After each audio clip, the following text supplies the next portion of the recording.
Recording start. Okay, once again, good morning, my dear friends.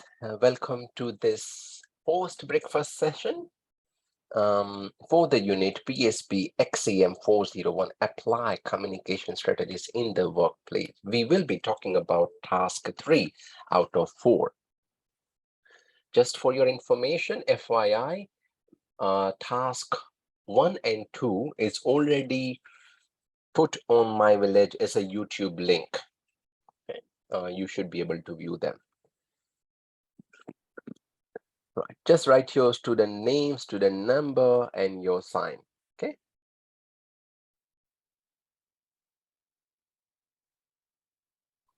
Without this document, none of your tasks will be marked satisfactory. So when you send me any recording, any project work, this document should be there.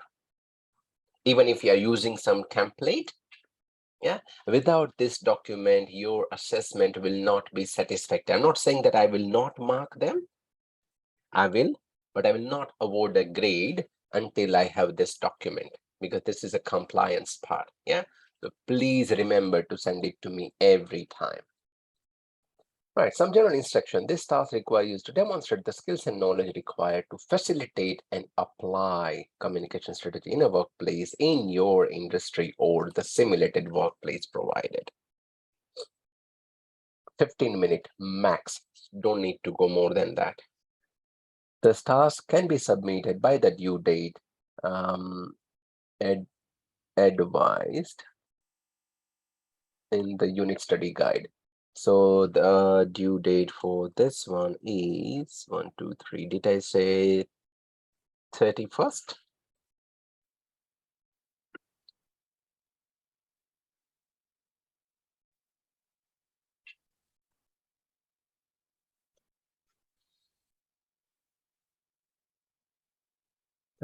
July. If you require an extension, you must talk to me, get my approval before I grant you extension. Sometimes I have very strict deadline. Sometimes I have a bit of flexibility, but don't use it every time. Yeah. Location is online. That's fine. Everything is fine. Video recording. Oops, what happened here? Yes, it's a video recording. When you're yes, one thing that I have noticed when I'm watching your video, when you are starting the video, I want you to say the correct unit name. Don't say this is unit 3, this is unit 5. Because the person who is watching your video, not me, someone else, to cross-check even my work, that I'm doing my job correctly from the compliance, that person would not know what is unit 3, because that sequence is not uniform. I have decided that I will train the units in this sequence. If someone else might decide differently. Yeah, so don't say unit 3. And when we are talking, it's kind of easier for you to understand unit 3 and 4. But just imagine you are in unit 9 and I say unit 3. You say, oh, what is that unit? You wouldn't remember. Yeah, so always be in a habit of saying the unit code or unit name. The code is fine. So for this one, you can say BSBXCM401. And you must say this line, I am your student name and number. This activity is purpose of assessment only and will be recorded, viewed, and stored following tape, pencil, and procedure. All parties and contents are being recorded for the assessment purpose. That's it. That's what you have to say. It is advisable that you do it in 5-minute segment, but if you can't do it in 5-minute segment, that's perfect. That's fine. Just send it to my Gmail address, which is shared with you, and that will make your life a bit quicker, a bit easier in submission. Okay, but you must say the unit name or the number. Okay, right. That everything is fine. Nothing more, nothing more, nothing more. This everything is the same structure. Okay.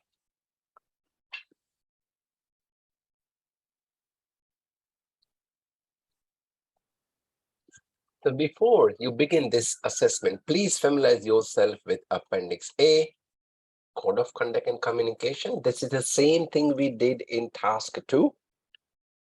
Yeah, if you could recall, what is Task 2 was a preparation for Task 3, right? And the work you completed in Task 2. So Appendix A is the same appendix in Task 2. So if you reviewed that after you completed, or at least worked on Task 2 before you start Task 3. So AT2 has to be viewed and completed before you start the recording. Okay. To complete this assessment, you are required to convey the expected work requirement to your team as outlined in the workplace document, Code and Conduct Communication Policy, and your presentation information from AT2 project. So whatever you did in Task 2 is required for Task 3. Do this in a way that everyone understands and meet everyone's need. So you should say it in a way not too fast, not too slow, not too loud, not too low. Okay? At a moderate pace, at a moderate volume. If someone doesn't understand what you are saying, they can ask you, sorry, I failed to understand what you are saying. Would you mind repeating that? Yeah.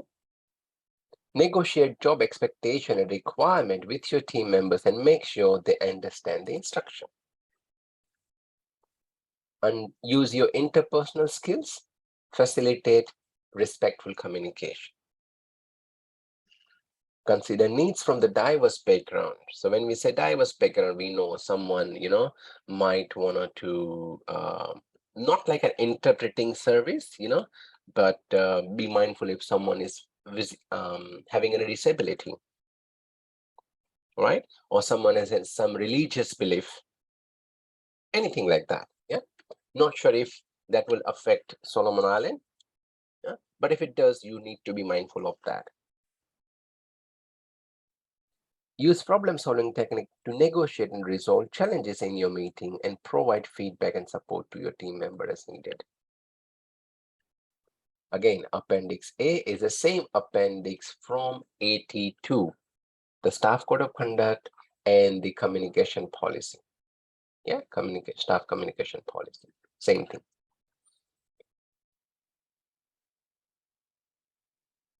When you are preparing the script for this recording, okay, you have to consider this 8 points. Point 1, student use the method of presentation for communicating information and instruction as set out in part 1 of task 2. Right? So for your convenience, let me open task 2 as well. This is task 2.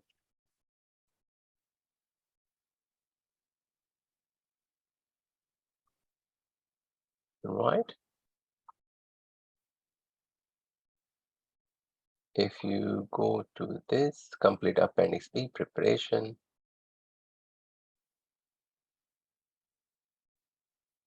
See, describe the work activity that involves communication. So what is that activity that you are doing?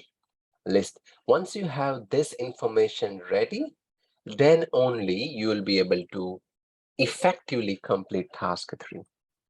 Yeah, the student use the method of presentation for communicating information and instruction as set out part 1 of task 2.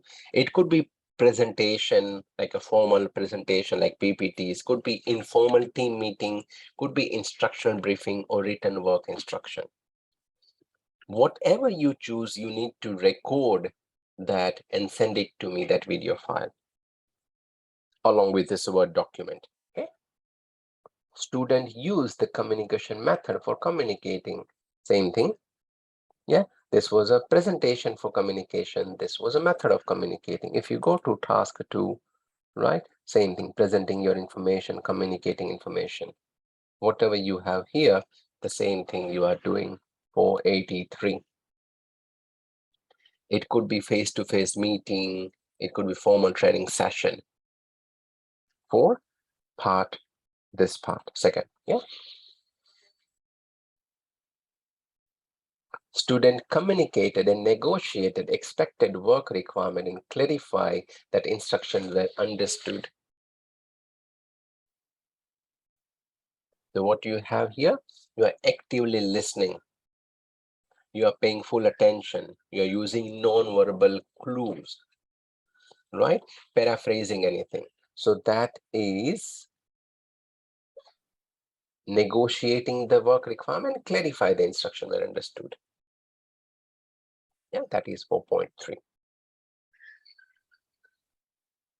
Right. The easier way, as we have seen in the PPT as well, if you're explaining someone, right? Now, it's a bit hard in this distance setting, especially when you have one projector that everyone is looking at, and when there is a communication back problem. Again, we are trying to fix it. The IT head is coming tomorrow to this room, and we'll do some demo check and everything. So that will be sorted soon. But just imagine if I was there in that classroom, if I were there in the classroom and I was talking to you. Again, I'm sure Peter sir wouldn't mind. So Peter sir, if I explain him something, yeah, that this is what I mean by that. Do you understand? And I say, yes, yes, yes. The next thing I should do is ask Peter sir to explain me back. So when he explained me back, I get a confirmation that he understood it 100% accurately.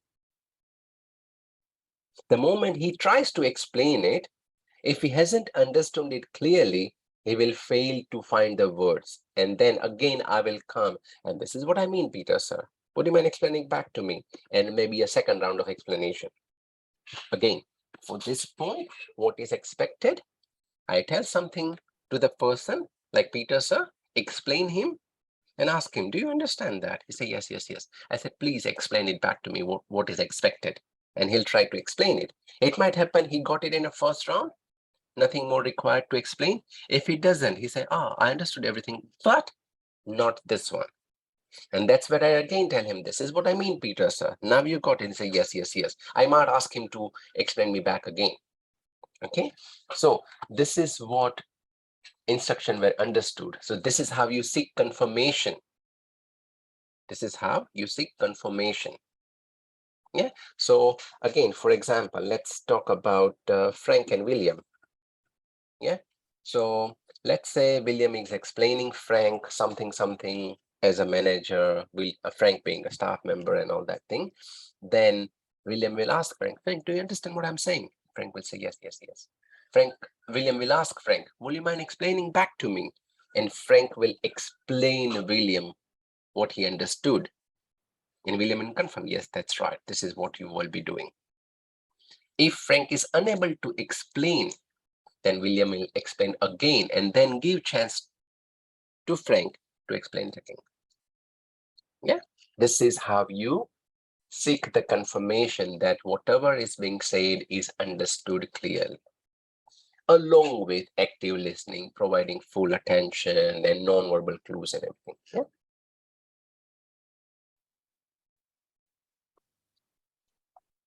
So all good with point 1, 2, 3? Yeah.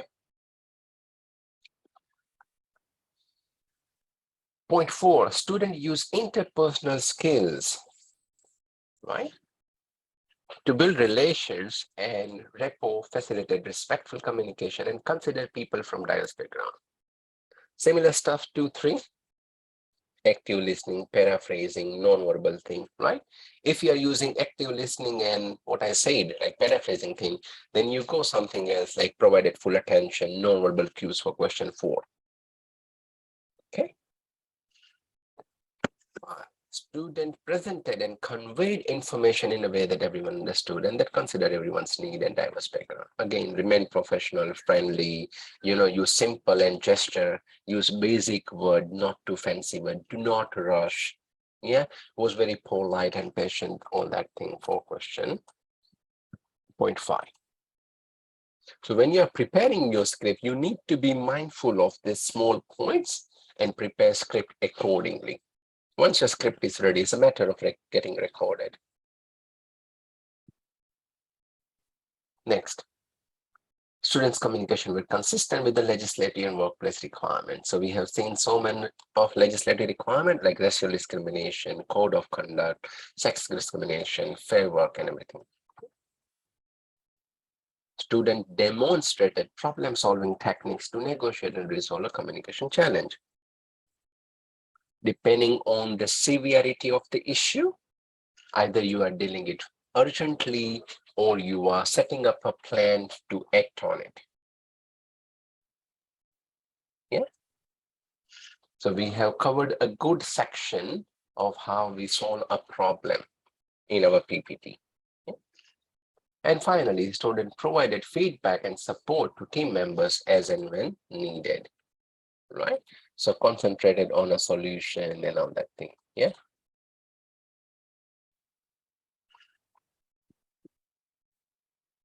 Always remember to avoid any criticism and don't go personalize.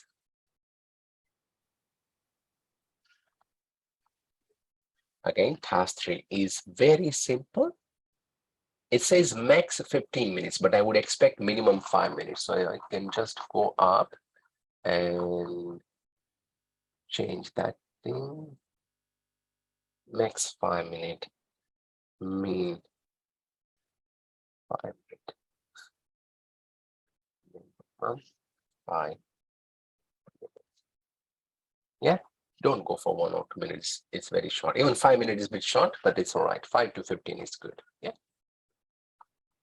Again, focus on your AT2. Once your AT2 is done, which was filling up this appendix B, yeah, all the 6 points, once that's ready, you are ready to write a script for append task 3.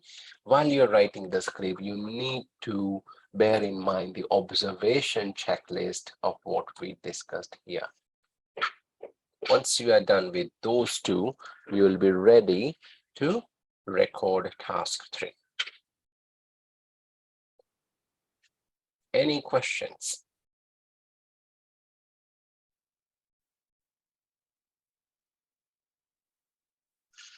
Good. I'll stop share. I'll stop the video.